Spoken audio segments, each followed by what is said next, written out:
నమస్తే, welcome to #you. నేను మీ రాజేష్. తెలంగాణ రాజకీయాల్లో దుబాయ్లో మృతి చెందినటువంటి కేదార్ మృతి తీవ్ర స్థాయిలో ప్రకంపన సృష్టించింది. మరోవైపు ప్రధానంగా తీవ్ర స్థాయిలో ఆరోపణలు కూడా బీఆర్ఎస్ పార్టీ ఎదుర్కొంది. ఇట్లాంటి సందర్భాల్లో దుబాయ్ పోలీసులు ఎప్పుడైతే అనుమానాస్పద మృతి కాదు సహజ మరణం అని చెప్పిందో దాన్ని కూడా బీఆర్ఎస్ పార్టీ పెద్ద ఎత్తున ఇవాళ క్యాంపెయిన్ చేస్తున్నటువంటి పరిస్థితి. మరోవైపు ఇక సీఎం రేవంత్ రెడ్డి పైన కేటీఆర్ చేసినటువంటి తాజా విమర్శ కూడా కొంత కలకలం రేపుతోంది.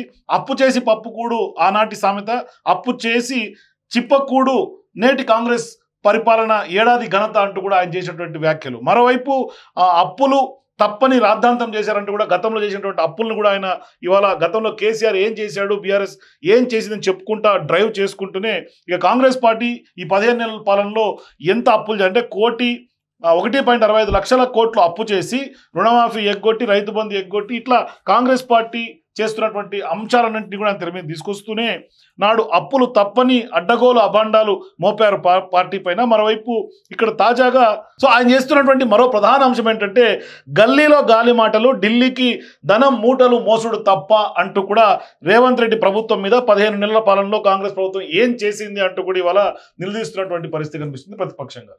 ఇవాళ కేటీఆర్ చేసినటువంటి ట్వీట్లో సారాంశం నిజంగానే అదంతా కూడా యాస్టీస్గా మనం అనుకోవాల్సినటువంటి పరిస్థితి. నిజంగానే ఇవాళ అప్పులు చేసి ఇవాళ ఏమీ చేయట్లేదా కాంగ్రెస్ పార్టీ, ఏం జరుగుతుందో మరోవైపు కేటీఆర్ ట్వీట్ ఏ విధంగా చూడాలి మాట్లాడదాం. మనతో పాటు జకీర్ గారు సీనియర్ జర్నలిస్ట్ విశ్లేషకులు గారు ఉన్నటువంటి ఆయన జాయిన్ అవుతారు. మాట్లాడదాం. సార్ నమస్తే. సార్, ఇప్పుడు మొన్నటిదాకా కేదార్ హత్య గురించి వరుసగా సీక్వెన్స్ గా మాట్లాడుకున్నాం. ప్రధానంగా కాంగ్రెస్ పార్టీ నాయకులందరూ కూడా విమర్శిస్తున్నారు. చామల కిరణ్ లాంటి వాళ్ళు ఎంపీ కూడా ఆయన విచారణ జరపాలని కేంద్ర మంత్రికి కూడా కొంత కోరినటువంటి పరిస్థితి మనకు కనిపిస్తుంది. ఈ సందర్భంలో ఈ కాంటెక్స్ట్ లో కట్ చేస్తే సహజ మరణం అని దుబాయ్ పోలీసులు చెప్పేశారు. ఇప్పటిదాకా ఎటువంటి లీకులు వాళ్ళు ఇవ్వాల.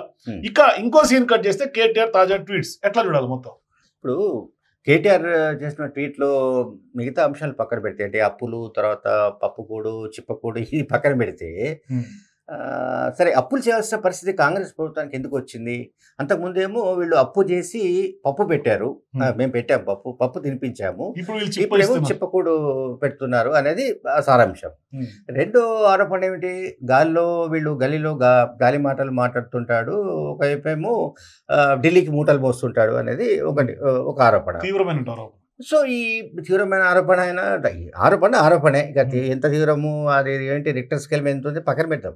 నేను అనే పాయింట్ ఏంటంటే, ఢిల్లీకి రేవంత్ రెడ్డి మూటలు మోస్తున్న విషయం కళ్ళకు కట్టినట్టు, అంటే నేను కళ్ళతో చూశాను బాబు, బ్యాగు తీసుకెళ్తున్నాడు రేవంత్ రెడ్డి, ఆ బ్యాగులో దాదాపు ఒక 50 కోట్లు ఉన్నాయి అని చెప్పినట్లుగా. అంటే బీఆర్ఎస్ పార్టీ గురించి నేను చాలా సందర్భాలు చెప్తూ వస్తుంటాయి. ఏంటంటే వాళ్ళు ఏది చెప్పినా కూడా అసలు పక్కాగా గోడకు సున్నం కొట్టినట్టే, అంటే దాన్ని ఏమంటారు, అతికినట్టు చెప్తారు వాళ్ళు.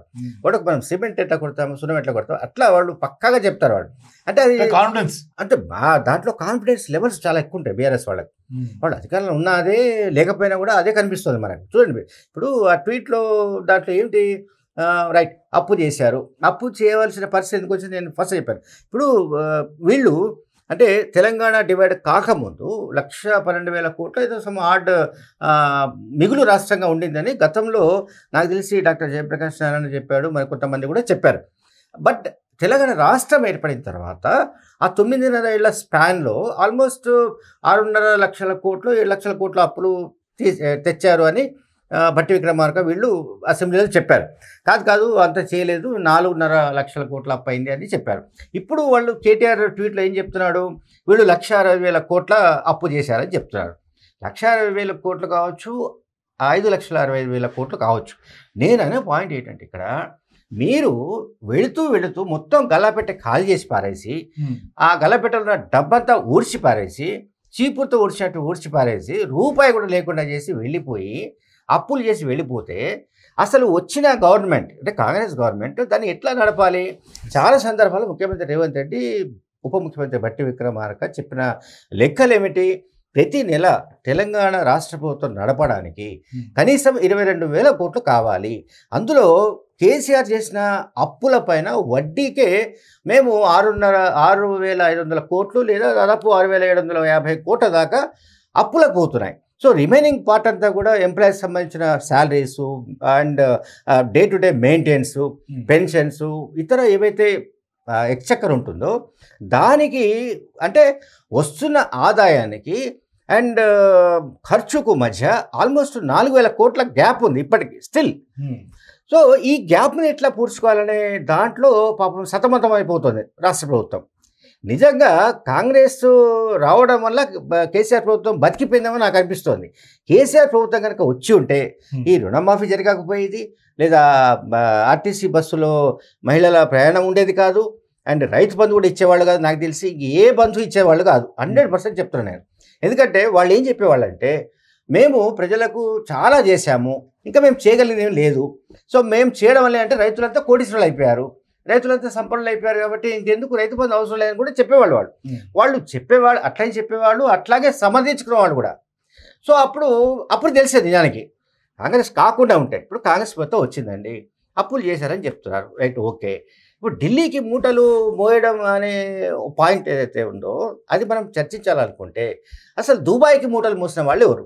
ఇప్పుడు దుబాయ్ అనేది ఎందుకు వస్తుంది కాంటెక్స్ట్ అంటే, రీసెంట్గా ఒక అనుమానాస్పద స్థితిలో చనిపోయిన కేదార్ అనే ఒక యువ నిర్మాత డెడ్ బాడీ కూడా ఇండియాకి రాలేదండి. డెడ్ బాడీ కూడా హైదరాబాద్ రాలేదు. అక్కడే అంత్యక్రియలు జరపవలసింది వచ్చింది అంటే, అక్కడే మొత్తం కథను ముగించారంటేనే దాని వెనుక ఏదో పెద్ద ఒక స్టోరీ ఉంది.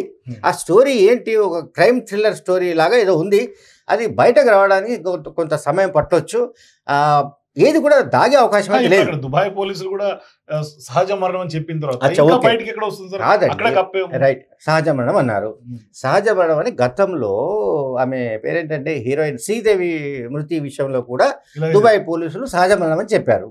ఓకే, సో అప్పుడు కూడా ఏం జరిగింది అంటే, బాలీవుడ్కు సంబంధించిన కొంతమంది అనిల్ కపూర్ లాంటి వాళ్ళు దుబాయ్కి వెళ్ళి ఏదో మేనేజ్ చేశారని చెప్పారు.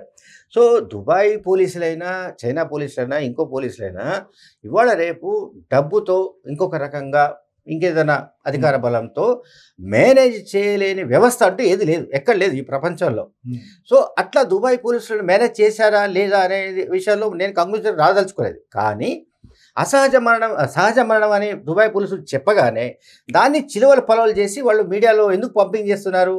మరి కేదార్నాథ్ అనే వ్యక్తి బీఆర్ఎస్ వర్కింగ్ ప్రెసిడెంట్ కేటీఆర్కు బిజినెస్ పార్ట్నర్ అని ముఖ్యమంత్రి రేవంత్ రెడ్డి ఆరోపించినప్పుడు, ఆరోపించినప్పుడు ఆ ఆరోపణలకు జవాబుగా మరి బీఆర్ఎస్ సంబంధించిన నాయకులు స్పందించలేదు, బీఆర్ఎస్ పార్టీ మీడియా స్పందించలేదు, ఎవరు స్పందించలేదు. సహజ మరణం అనగానే అంటే ఏమిటి సహజ మరణం పై దాంట్లో మాకు సంబంధం లేదు. మీకు సంబంధం లేదండి, కేదార్నాథ్ మృతితో బీఆర్ఎస్కు సంబంధం లేదు, రైట్, ఓకే, సంతోషం. కానీ అసలు కేదార్నాథ్ అనే వాడి దగ్గర 1,000 కోట్ల రూపాయల డబ్బు ఎట్లా వెళ్ళింది, ఎక్కడి నుంచి వెళ్ళింది? ఆ రోజు కేదార్నాథ్ చనిపోయినప్పుడు అక్కడ ఆ ఫ్లాట్లో ఉన్న బీఆర్ఎస్ మాజీ ఎమ్మెల్యే ఎవరు? అట్లాగే బీఆర్ఎస్కు సంబంధించిన 10-12 మంది ఎమ్మెల్యేలతో అతనికి సంబంధాలు ఉన్నాయి. వీళ్ళు ఇక్కడి నుంచి బ్లాక్ మనీ పెద్ద ఎత్తున పంపించేవాళ్ళు.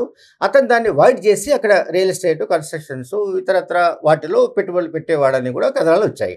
సో వీటికి ఎవరు జవాబు చెప్పాలి? బీఆర్ఎస్ పార్టీ చెప్పాలి, లేదా ఆ మాజీ ఎమ్మెల్యే ఎవరెవరో బీఆర్ఎస్ పార్టీ అనౌన్స్ చేయాలి. ఇక మా పార్టీ నుంచి మా మాజీ ఎమ్మెల్యే సో అండ్ సో అతను ఆ ఫ్లాట్లో ఉన్నాడు, అతనికి ఈ కేదార్నాథ్ మృతికి సంబంధం లేదు అని చెప్పాలి. అది చెప్పట్లేదు. అంటే నేనేం చెప్పదలుచుకున్నానంటే, ఇక్కడ ఢిల్లీకి మూటలు మోయడం అనే దానికి సంబంధించి ఎక్కడ ఎవరి దగ్గర ఏ ఆధారం లేదు. బట్ట కాల్చి బీద వేయడం అనేది చాలా సులభమైన వ్యవహారం ఎవరికైనా సరే. ఇప్పుడు మీకు ప్రతిరోజు 10 టన్నుల ఒక 50 టన్నుల బురద చల్లడం అనేది వీళ్ళకు ఒక పద్ధతిగా, ఒక అలవాటుగా మారిపోయింది బీఆర్ఎస్ పార్టీకి.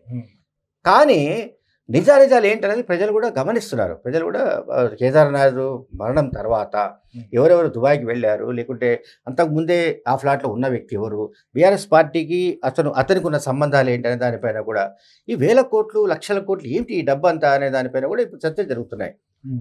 మొత్తం మీద అయితే మాత్రం ఆయన బతికుండి బయటకు వచ్చి ఉంటే మాత్రం మొత్తం అంతే కదా. ఇప్పుడు చనిపోయిన తర్వాత ఇప్పుడు కేదార్నాథ్ ఆత్మ వచ్చేస్తే ఏం చెప్పదు. మరి తెలంగాణ భవన్లో ఆత్మ తిరుగుతుందేమో మనకు తెలియదు కదా, చెప్తున్నాను. ఒకవేళ కేదార్నాథ్ కనుక బతికుంటే అసలు వీళ్ళ గుట్టంతా అటు చేసి పడేయడం, ఇంతమంది వచ్చి నా మీద ఈ రకంగా డబ్బు పెట్టారు, నేను ఫలానా దాంట్లో పెడితే మొత్తం లాస్ అయిపోయింది చెప్పలే కదా. బిజినెస్ అండి, నష్టాలు రావచ్చు. ఫలానా వ్యక్తి ఒక బీఆర్ఎస్ మాజీ ఎమ్మెల్యే లేకుంటే మాజీ మంత్రి నా దగ్గర ఒక 5,000 కోట్లు పెట్టాడు, బట్ నేను 5,000 కోట్లను ఫలానా ఇండస్ట్రీలో పెట్టాను, తీరా అదేమో లాస్ మునిగిపోయింది, నేనేం చేయాలి అనొచ్చు. సో చాలా విషయాలు బయటకు వచ్చాయి కావచ్చు. అందువల్లనే అతని మృతదేహం కూడా ఇండియాకు రాకుండా చేశారండి. సో మొత్తం మీద అయితే మాత్రం కేసు క్లోజ్. అంతే. Thank you sir. సో ఇది ఖచ్చితంగా రేవంత్ రెడ్డి పైన కేటీఆర్ చేసినటువంటి ట్వీట్ల మీద మీరు కూడా మీ అభిప్రాయాల కింద కామెంట్స్ తెలియజేయండి. For more please watch #.